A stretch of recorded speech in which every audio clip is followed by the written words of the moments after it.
So welcome everyone, and thanks for joining us to this panel that we are co-hosting with several organizations. So my name is Martin. We will present ourselves in 1 second.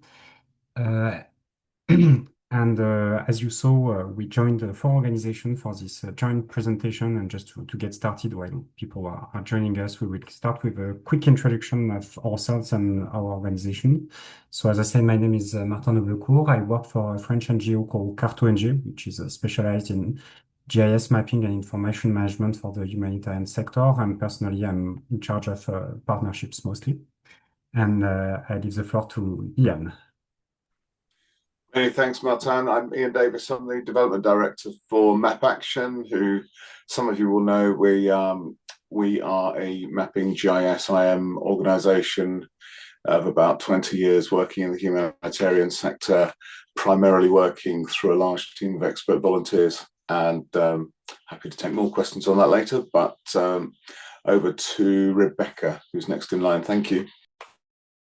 Hi, I'm Rebecca Firth. I'm the Exec Director of Humanitarian OpenStreetMap team, which is an NGO and community of 750,000 volunteers working to map the world in OpenStreetMap and several other platforms. Over to Guido. Thank you, Rebecca. Good morning, good afternoon, everybody. I am Guido Pizzini. I'm the Director for Business Development and Partnerships at iMMAP Inc., which is an international nonprofit organization that, similar to the other colleagues, provides information management, geospatial analysis, and geoinformatics services to broader humanitarian and development organizations around the world.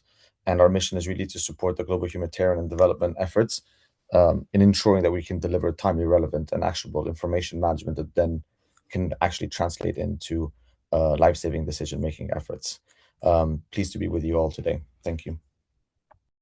Thank you all for this introduction, and we will get started on the panel itself. So, as you saw, we are planning to discuss today the key questions of competition, cooperation in the humanitarian and peace sectors, specifically on data and information management. So we have a 3-person panel, and we will be discussing these topics. But first, I will start with a few slides. Bear with me, of a context introduction on who we are, what we're talking about, and what are like the key questions, and then we'll move on into the proper discussion itself. So to start with, where we're speaking from, so we are basing this panel on a series of challenges we identified and like the sector has identified together, both in terms of like humanitarian action, but more generally speaking, also peace activities. As you probably know, because you're in this conference, there is an increasing and critical role of data mapping and information management to support aid prioritization, decision-making, and crisis response in general. But at the same time, the data system remains fragmented with a lot of disconnected systems, duplicated efforts. There are no coordination and clusters like really structured the way there are in other humanitarian sectors like logistics, etc. We are also, like many sectors currently, at the risk of funding cuts, which places risk of on the sustainability of networks, of partnerships, and in general of the expertise available. This goes together with donor demands for more collaboration, of course, which is logical. And all these challenges has been well identified and documented. So we just put 2 examples that we can discuss more in details later, a study by the H2H network on these questions, and also the work that has been done as part of the humanitarian data collaborative that is also in connection with the work we do. And unfortunately, as I said, these challenges are well identified and we can see them as we speak, for instance, in the Ebola response, with also a whole bunch of lack of partner involvement, local partners involvement, etc. So this is the context under which we will be discussing today. Then very short introduction on who we are. So you had each of our organizations' presentation first. We are 4 leading NGOs in the data management, information management, geographic information management space. We are covering basically the whole information management cycle altogether. We have, I would say, a pretty big track record of working with a variety of actors in resilience building, disaster response, etc. And we present a mix of direct staff involvement and also a great volunteer capacities that supplements our possibilities. Our work is obviously pretty much aligned with the humanitarian reset aspect angle on data. And we're also trying, but we can rediscuss that later, to work in complementing other initiatives, in particularly the UNIT reforms and the Humanitarian Data Collaborative that I already mentioned. We already have some history, if I can say, of working together, which also explains why we are presenting together today. There is a pretty long history of cooperation between organizations. We have started initiatives like, for instance, in 2014, the Missing Max project around OpenStreetMap you may have heard about. We had also a geographic information management joint service during the COVID-19 crisis to track vaccinations. And more recently, we had two larger activations funded by the H2H networks that has allowed us to pilot this kind of common service that we will be discussing today. The first one was in Syria with a help desk to provide tailored support and capacity building to local, in particular, organizations, which went together information management capacity needs assessments that we provided together.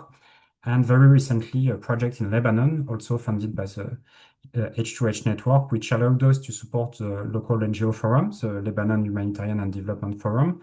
It's 110 local NGOs members through a variety of services, including the NIM help desk, capacity strengthening, and a variety of tools. So this shows a few examples of what we can do when we are working together. So this is a bit the context under which we are working. And now I will discuss with my co-panelists on, from this basis, what we are planning to do in the future and what we wanted to discuss with you participants today. And my first question will go to Guido Pizzini from iMMAP to really open the topic on this question, which would be what is the type of cooperation models that we have imagined for potential common information service and what reflections brought us to this proposition? Guido, over to you.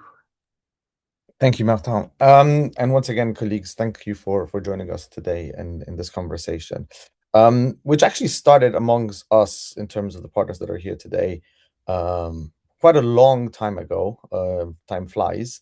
And it was really triggered by obviously the sort of funding landscape that we were exposed to earlier in 2025.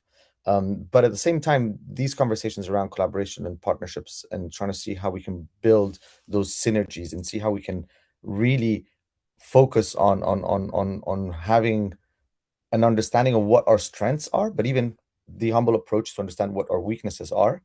In principle, we could all do a lot in the humanitarian information management landscape, but if there's others that are better placed to do so, we should have that sort of maturity to be able to bring those stakeholders into this common operating space. And then obviously what happened last year with the funding cuts, a lot of us were impacted. A lot was being discussed about what was the sort of problem statement around the lack of funding that was going into the humanitarian sector, but specific as well in everything that was data related and information management related. And obviously with the lack of qualitative, reliable and timely data on the ground, then obviously even the decision-making efforts that are made around life-saving initiatives and humanitarian aid have an impact in terms of how you can actually do things in the best way possible. And so basically we took that sort of shock that occurred in the system as an opportunity to try to work on a potential solution that we are offering here today through the establishment of this common services approach. It's really looking at defining what are the sort of priority areas of how we can intervene on the ground through remote support, through our network of volunteers that the different organizations bring to the table, and what are the sort of core data services that are fundamentally needed in every given humanitarian operation for us to achieve that common objective of peace that is the theme and the topic of the conference that we have been attending for the last 2 days. And basically in that approach, through a catalog of services, we have basically mapped out what is that iMMAP can do, what is it that MapAction can do better, and what is it that HOT and CartONG can complement, for example, and vice versa. The same angle is being looked at from a HOT perspective, from a CartONG perspective, from a MapAction perspective, and the overall aim is really to see how can we be more effective, more efficient, more timely, and as well be of help to the donor community and to the funders in basically looking at a one-stop shop that can offer the broader spectrum of activities and services that Martin, as Martin mentioned before, covers the whole information management cycle in the preparedness phase, in the response phase, but even in the longer term sustainability and handing over as well the workflows and the processes to local stakeholders, to local authorities, and make them and empower them to be the ultimate custodians down the road. I think Martin mentioned an element about, for example, Ebola, and you know, as of today, we are constantly pushed towards new boundaries when it comes to information management. But in a context like DRC, we've been doing, and the community has been doing so much over the years, and yet there's always a recurrent set of challenges of activities and services that need to start from scratch. And so the model that we're looking at is really as well to make sure that we have as well a sustainable effort, a longer term capability that is not dependent on one specific funding vehicle, that allows us as well to keep and maintain those services alive and sustained in the long run, so that we can achieve altogether the implementation of a data healthy ecosystem, and that's really the objective that we're trying to foster through this approach. Atem, I'll stop here, mindful of time, and I don't want to take the space from the other amazing panelists. Thank you. Thanks a lot, Guido. I think we'll have more time anyway with the Q&A section afterwards. So I will now switch to Ian for the next questions we wanted to discuss today, because like we've expressed a bit, like myself and Guido, our analysis of the situation, how we think we can provide better services, but it's also important to consider how we can better serve the sector in general. I forgot to mention at the beginning, actually, that we are today using a lot the word humanitarian. We're talking about the humanitarian sector, etc. It is to be understood in the broad sense, also including peace activities and even international development in general. So anything linked to international solidarity, really. And so, Ian, what would be the benefits of such a common service for the sector in its broad definition I just made? Thanks, Martin, and thanks, Guido, for an excellent introduction. So I'm looking at three particular areas of benefit to the sector. I think particularly to service users, the people of the different organisations who use the various services we use, also to donors, funders of the various services, and finally, but quite importantly as well, to the partners who are working together on this, where we've seen some interesting and sensible, logical benefits as well. But starting off with the service users, as you will have realised from the introductions, you could be forgiven for thinking that our four organisations do very similar things and that we sound very similar indeed. We know that we're not. We know that what we do, although it undoubtedly overlaps, is very different. However, we also recognise that what we do, the services we offer, are very technical, quite jargony, and it's quite difficult to sometimes differentiate what kind of things we can do and what kind of impacts those services will have. It's also a really fast evolving field. Satellite imagery, drone imagery, remote sensing, data governance, information management more widely, AI, acronyms everywhere. These areas are all flying forwards. We don't expect that most humanitarians, most peace builders are going to be able to keep up with all of the range of services. That's our job. But the advantage of having a common service model approach is that we can offer an integrated and full service. And if someone comes to us with a problem as a group, we can say, okay, well, that sounds like you need this solution, and this organization is actually the best placed to provide you with that particular solution. So the service users don't need to know which service exactly it is that they need. They just need to know what problem and what decisions they want help with. So from that point of view, I think there's a huge advantage for everyone. Secondly, I think moving on to the donors, again, we do all appear quite similar in a sort of top level analysis.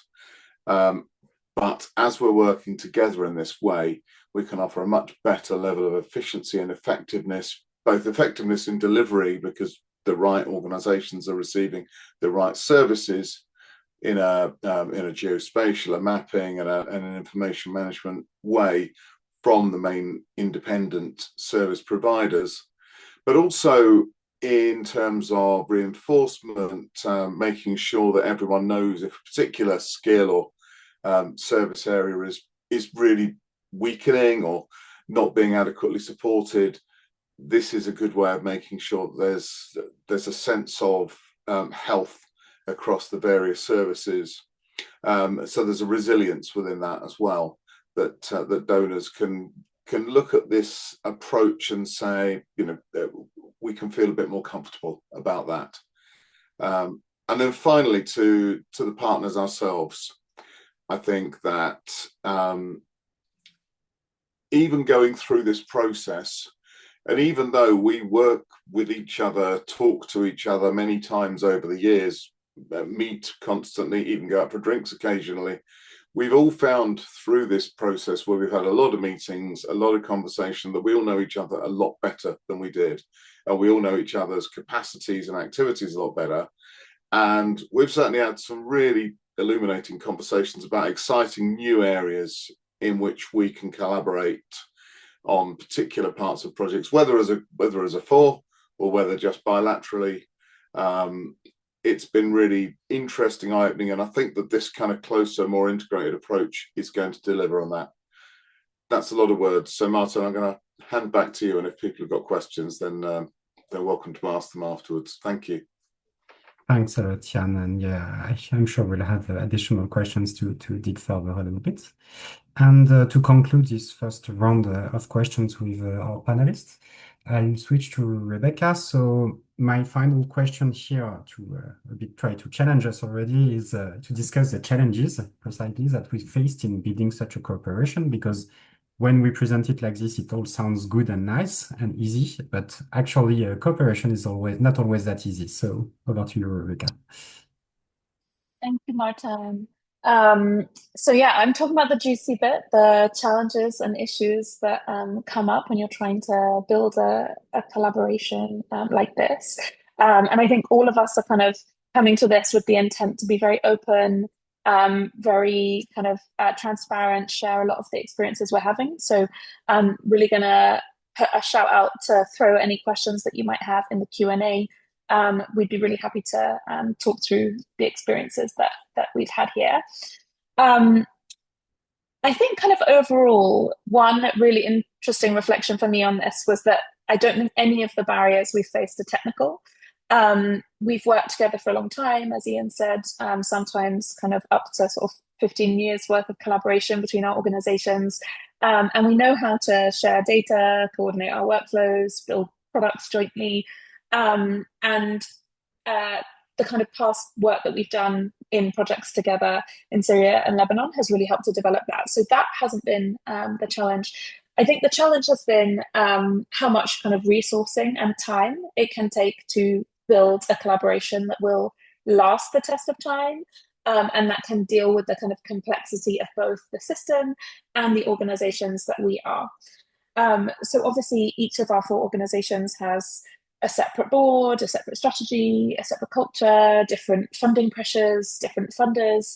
And so I think kind of aligning the incentives and aligning our leadership around a shared approach has been really, really critical, and is something that it's so hard to do when what you need is time. But that's kind of the number one thing that everybody is very short of right now. I think the second thing that we have found challenging has been, as some of my panelists have pointed out, our organizations aren't perfectly complementary. We each have sort of traditional skill sets that we have sort of, roles we've played for a long time, but there are overlaps between those. And there's sort of some areas where we have maybe more distinct strengths as individual organizations, and other areas where there's kind of substantial overlap between some of the things that different organizations do. And one thing that has been really challenging and interesting in this collaboration is looking at sort of where are those overlaps, which organization is best placed to lead, and how do we account for the fact that that duplication may continue in other areas of our work outside of this, but not within this collaboration itself.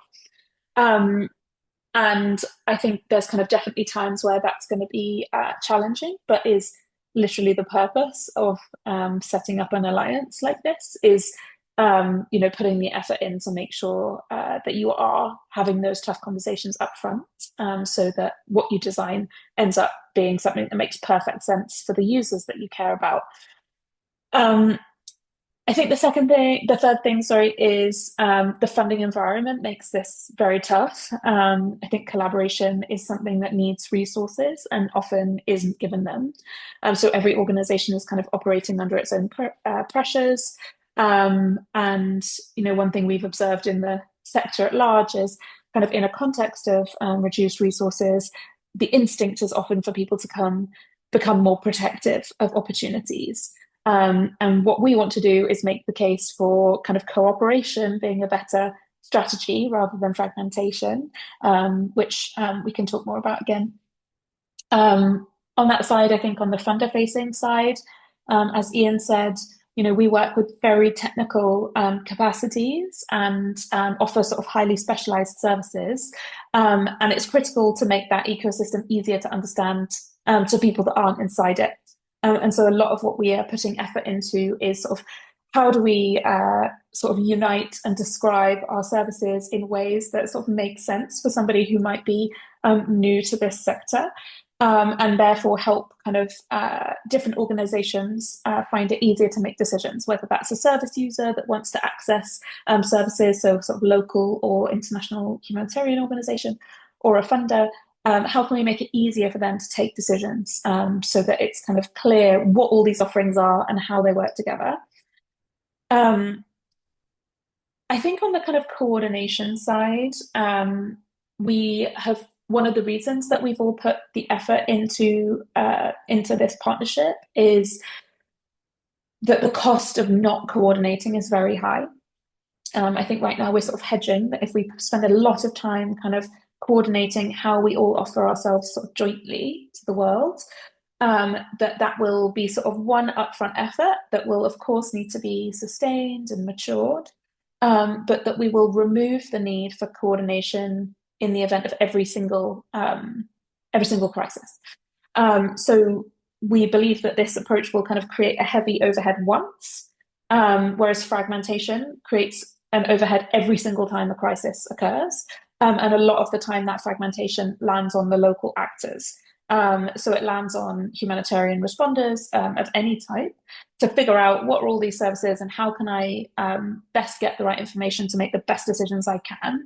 And so kind of through putting this effort in, we want to make the ecosystem more coherent so that it's easier for them to access the support that they need. And kind of rethink, I guess, how our sort of little part of the data ecosystem is structured to outsiders. And sort of, as Ian said, a lot of our organizations sort of were created to solve different parts of the challenge of humanitarian data and IM. And the opportunity that we have now is to kind of figure out, like, if we bring that together, can we make it sort of more valuable than the sum of its parts? So if previously we were all independent organizations operating separately, if we can coordinate together in a streamlined and clear way, would that have greater impact, greater value than all of us doing this separately?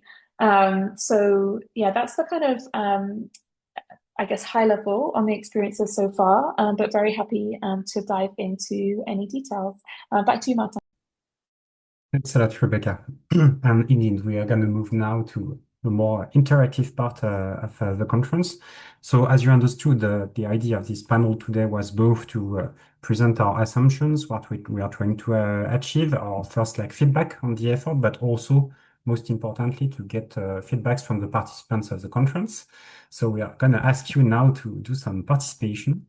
So I'm going to share here and put also in the chat a link towards a small app you can use to give us some feedback. And I will switch my screen, I think, so you can see the app ongoing. Okay. This one. So normally you should be seeing the link. We have a few people joining. I will wait 1 second to have you guys get it. So you can either, as you see, flash the QR code. You can go to a website with a code, or you can click the link directly that I put in the conference chat. Martin, I think that link might have gone to hosts and panelists, not the broader chat. Oh, yes. Yeah, exact. Okay, I will listen to everyone. Sorry about that. Thank you, Rebecca. So the link should be clickable now for everyone.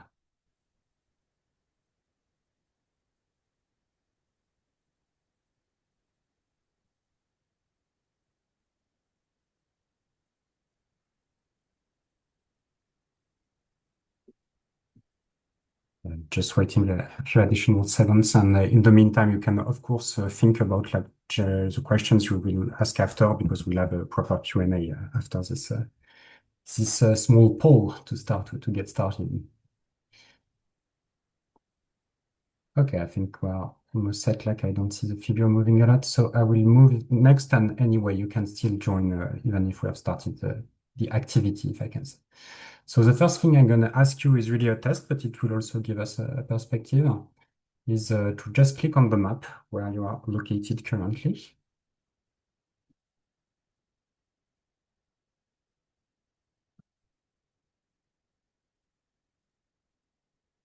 So normally you just have to click and submit.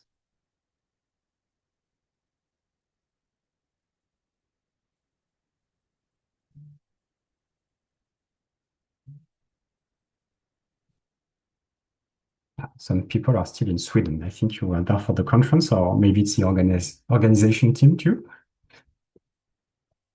But also quite some diversity, which is good.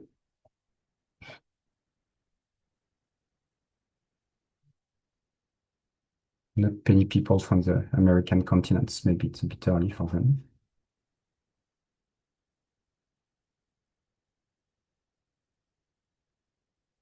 Okay, so that's almost everyone that joined the app has answered. So I will go to the first real question, which is basically you will be asked to feedback to us on 3 questions. So you can rate from 1, I strongly disagree, to 5, I fully agree with the approach. The 3 questions are quite complementary. The first one is pretty simple, is it what we presented today clear and understandable? Do you see where we want to go with this reflection? Obviously we presented some broad ideas, so it will not be fully detailed. The second one is, do you think what we are presenting here is promising? Can it improve the humanitarian sector and the peace sector in general? And the third one is pretty complementary. It's more for you particularly, do you think this initiative could help you benefit from better data services that you would need? The second one is really a bit in general, improving the sector. And the third one is, can you see direct benefits? Knowing that we haven't presented in detail the full services offer we have, but can still try to think through what that could lead for you. And obviously, if none of this is making a difference in your perspective, you are completely free to vote 1 or 2. This is an anonymous survey, and we're trying to get honest feedback to see if we're going in the right direction. We have rather positive responses. At least it was understandable what we were saying, which is a good thing for our panelists. Well done. I'll wait a few minutes to see if even more people want to vote. I think if you joined a bit later, you can still vote the question I passed anyway. So we will get the final results at the end of the participants.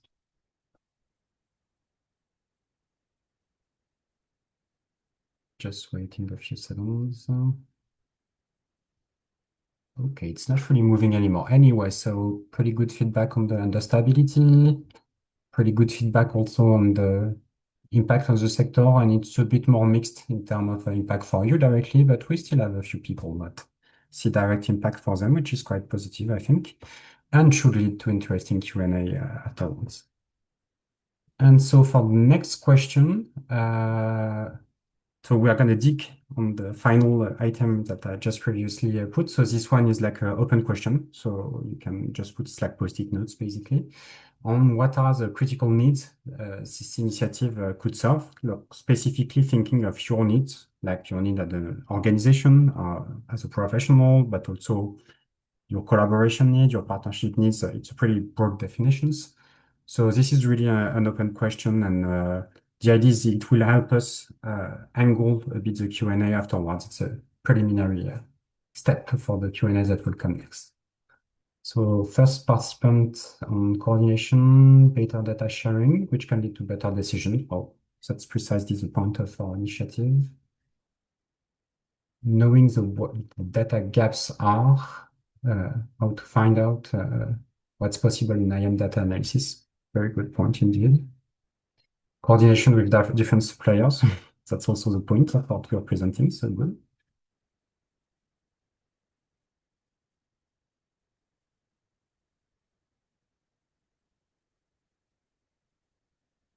Just waiting a few additional seconds in case someone else has ideas. How does this partnership complement existing activities in the UN data sector? It's a question we wanted to dig further, so we'll get to that right after.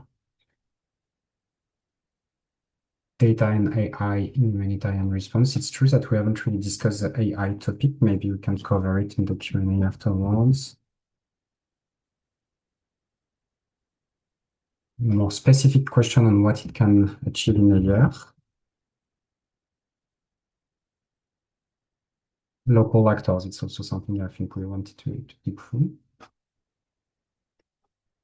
Address needs in strengthening data analysis, visualization information, obviously, yeah.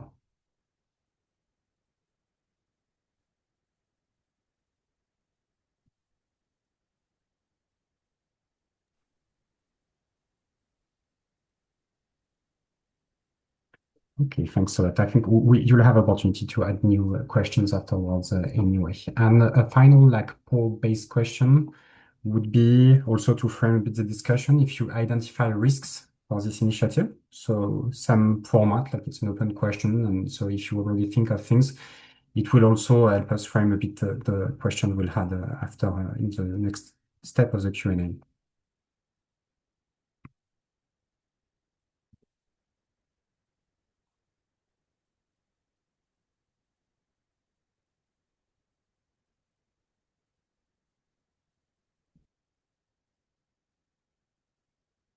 Good point also with our organizational activities and partner.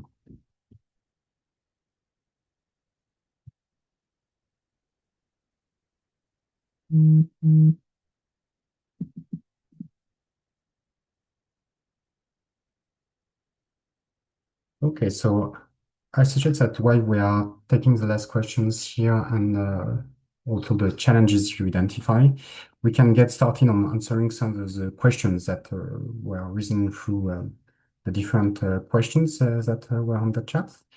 So you have both the opportunity also to add questions directly on the chat. I see one from a colleague from iMMAP, and so we'll answer them too.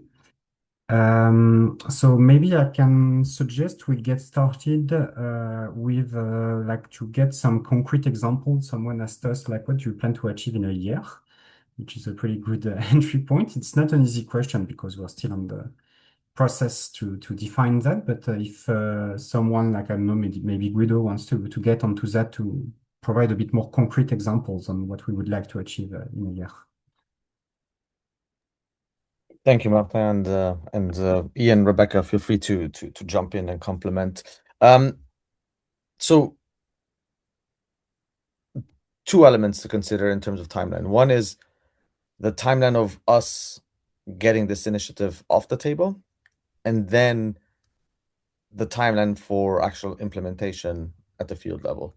And so we are at the final stages of finalizing all of the background documentation and sort of the process of basically launching what we will refer to as the Humanitarian Data Alliance. And that is quite imminent, and we are aiming at a public launch in September. But at the same time, we're already engaging with funders and donors in bilateral to see how we can as well get the resources that are needed to basically enhance the capabilities that we are going to be offering through this common services model in the future. In terms of implementation, we are actively coordinating and again discussing with funders on potential scale up for the Ebola crisis in DRC. We have an ongoing project in Lebanon and an ongoing project in Syria. And so we have already examples and use cases that give us the ability as well to already demonstrate the impact of what we've been doing on the ground. I don't have the figures over my head, but I think in 7 months in Syria, we co-developed and co-designed more than 130 IM products for the humanitarian community on the ground. In Lebanon, in not even 2 months of activation, we have already delivered a few trainings, and we've been providing direct support to the local Humanitarian Development Forum, which is the Lebanese NGO forum. And so again, our audience as well is really very vast in terms of how we are approaching and tackling these information management gaps and challenges. And one, I think there was a question as well, and one of the first exercises that we normally do is conducting this information landscape assessment, which basically then gives us really an overview at the community level and at the localized level of what the data gaps are, what the challenges are, and what the needs and requirements are, and so that we can fit ourselves in becoming the sort of service providers to tackle those needs. Because what we really want to make in terms of approach is that we're really focusing on the demand and the needs. We don't want to go with the top-down approach and treat each context and each operation in the same way. Over to you, Martin. Thank you. Thanks, Guido. I suggest I will try to navigate around the questions, so I'm not taking them in order, but trying to group them by topic. On this aspect of like the concrete aspect of deliveries and what it can bring to organizations, someone asked about like the data gaps, like knowing what the data gaps are and what could be provided in terms of services. And I'm thinking maybe Ian, you wanted to elaborate on that? Yeah, thanks, Martin. I'm happy to.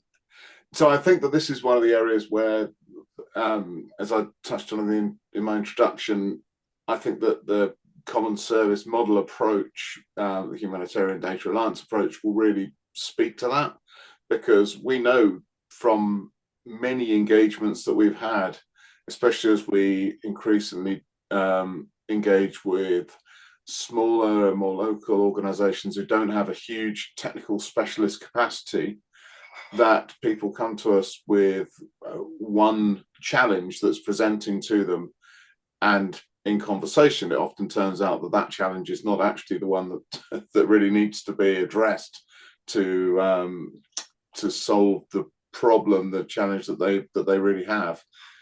As a group working together with an integrated way of people approaching us and asking for support, partners don't need to know exactly what they need. They just need to come to us and say, this is what our problem is, this is what we think it might be, and then it's down to us to suggest what service we believe they need in order to really get them to a better place in terms of the information management tools they need for better decision making. So I think that critically this approach will address that, and as we start to support more and more locally based organizations, this is going to become more and more of a useful feature for us. So that's how I would address that, and it will improve as we improve the way as a group that we engage a wide range of partners from larger global agencies who want specialist support in the short term to much more local, national, subnational agencies. Over. Thanks, Jan. I think, Rebecca, you wanted to add something?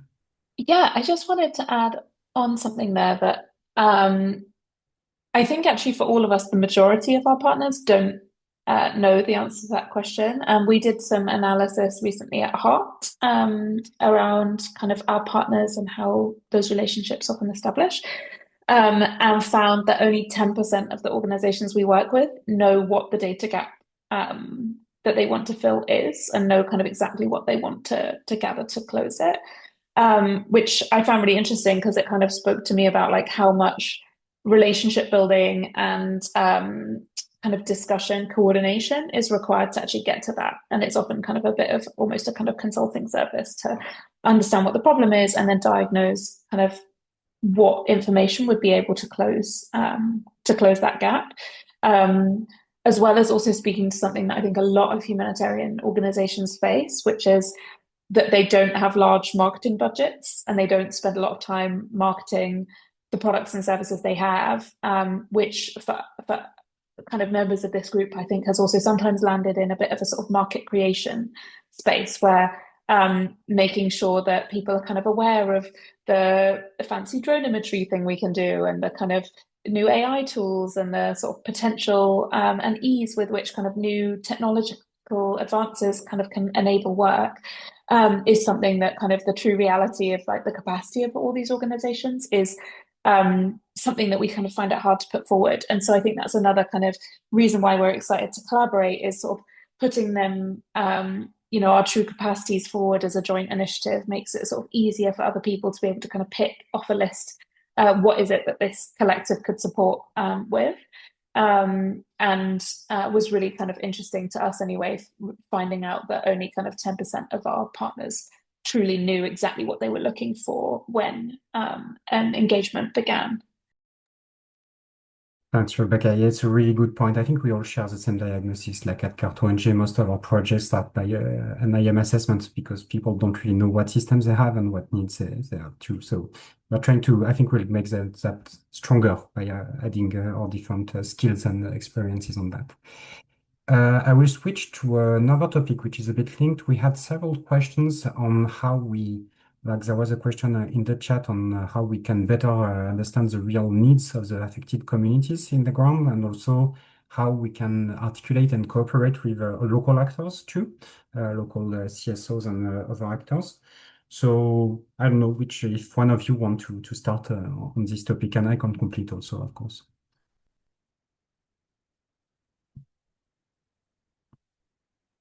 Rebecca, maybe? Yeah. Yes, I literally just put my hand up the second you said that. Yeah, I think the kind of stronger collaboration with local actors from the hot side, collaborating with you all has been really interesting because we were very grateful to receive funding as a consortia from the H2H network twice, both in Syria and Lebanon. And what that enabled was like a bit of a prototype of this shared model. So HOT is often working in data creation, and then other members of this group work in analysis and creation of products from that data. They also may have elements that work in data creation as well, but that's kind of typically the role HOT plays. And a lot of what we've been doing in these projects is establishing local open mapping communities. So either working with and growing ones that already exist, or establishing new ones if it's in locations where those don't exist. And obviously that kind of rapid sort of development of local data literate groups has been a really kind of critical part, I think, of our role in the system, because they not only kind of create data, use data, capacity development of other actors in that data, they also are kind of excellent local counterparts to local organizations that might be there from humanitarian purposes and want to draw on their support either in the moment or kind of years down the line. And we've seen some kind of huge success from that, actually. We have had an example where there was a kind of humanitarian response program where we worked together with setting up a kind of local mapping community. And like within 2 years, one of the leaders of that community ends up being a board member in our organization. Like we've seen kind of real substantial and rapid growth of local actors through that approach. Yeah, interested to hear from some of my panelists who also kind of work providing IM data products to different responders as well. Ian. Yeah, I was just going to say, I mean, our recent experience, and we know for all of this, we're going to learn as we go, but our recent experience as a group has been that working through local forums of civil society organizations has been a really effective way for us to engage with identifying and meeting the needs of local partners. So I would certainly see us persisting with that as an approach. I mean, others of us have been working at a national disaster agency and regional disaster agencies, and then other partners have been working more bilaterally with civil society organisations. And I think we've all been learning as we go, and I don't think any of us have really got any of us could say, well, we've already got this sorted. But certainly as a group, I think the experience we've had has been good with working with local fora as a way in.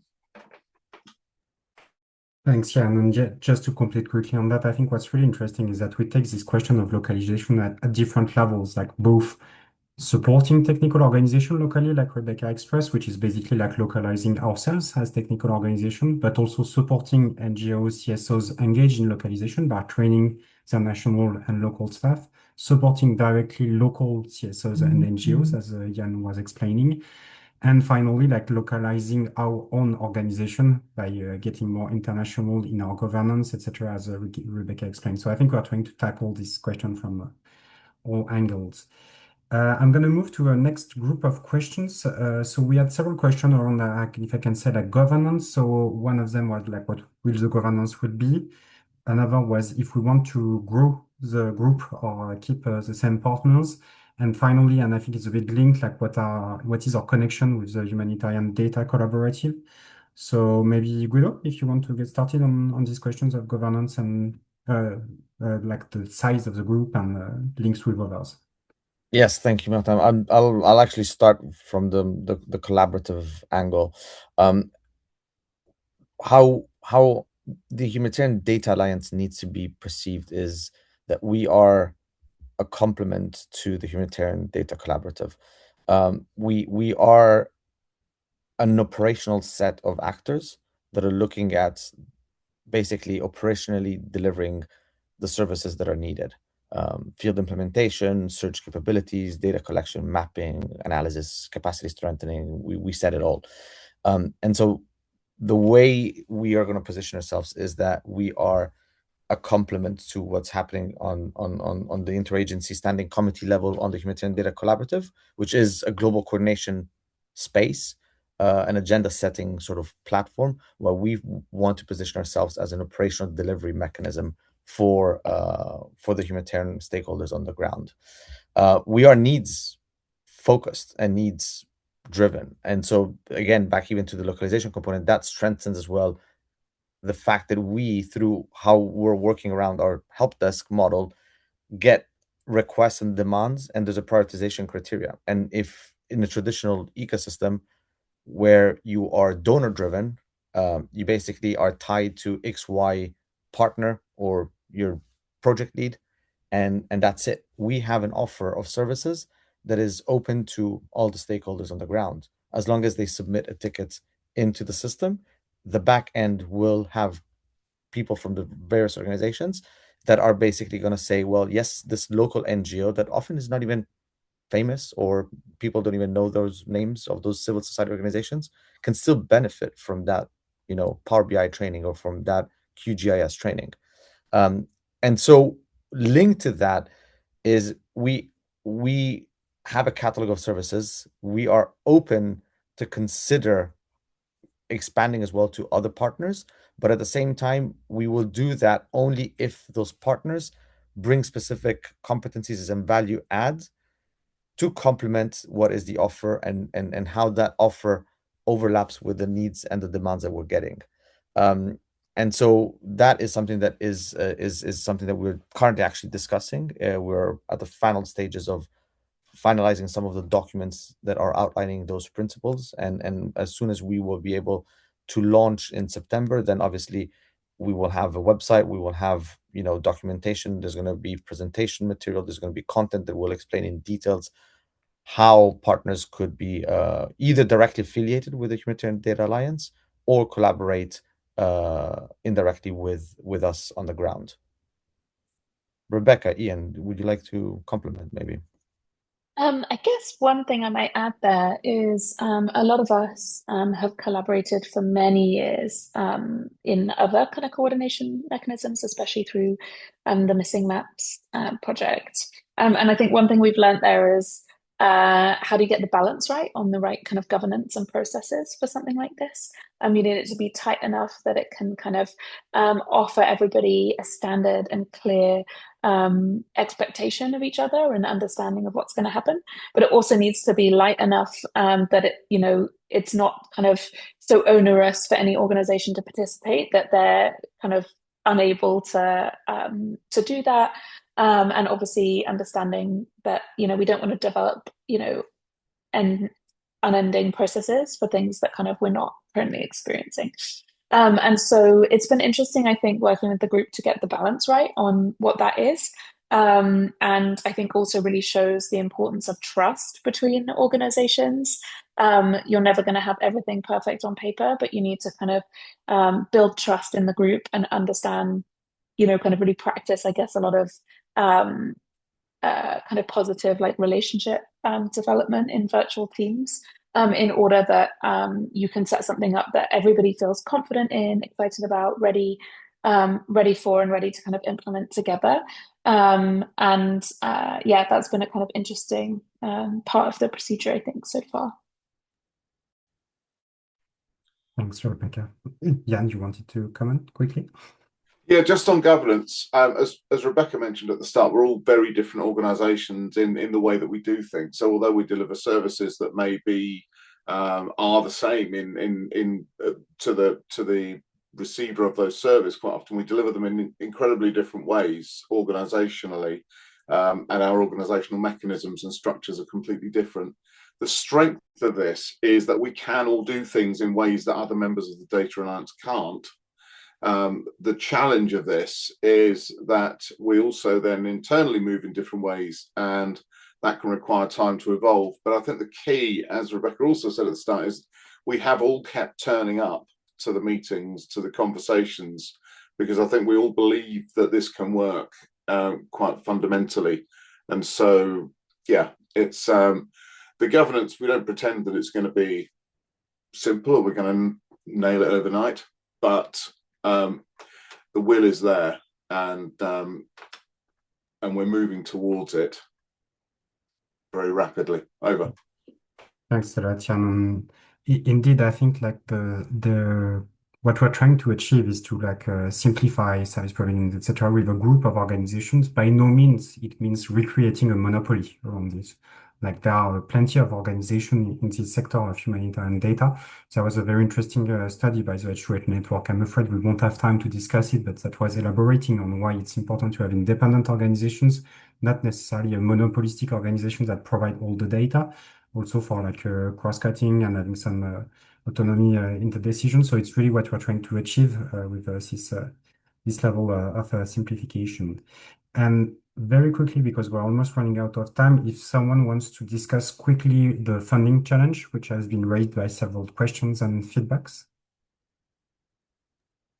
I think one kind of element that's really important there is like, it's absolutely right to flag that we're doing this in a context of reduced resources. I think that's kind of the point. Like one of the things that we're aiming to do across our organizations is deduplicate, make sure that we're working as efficiently as possible.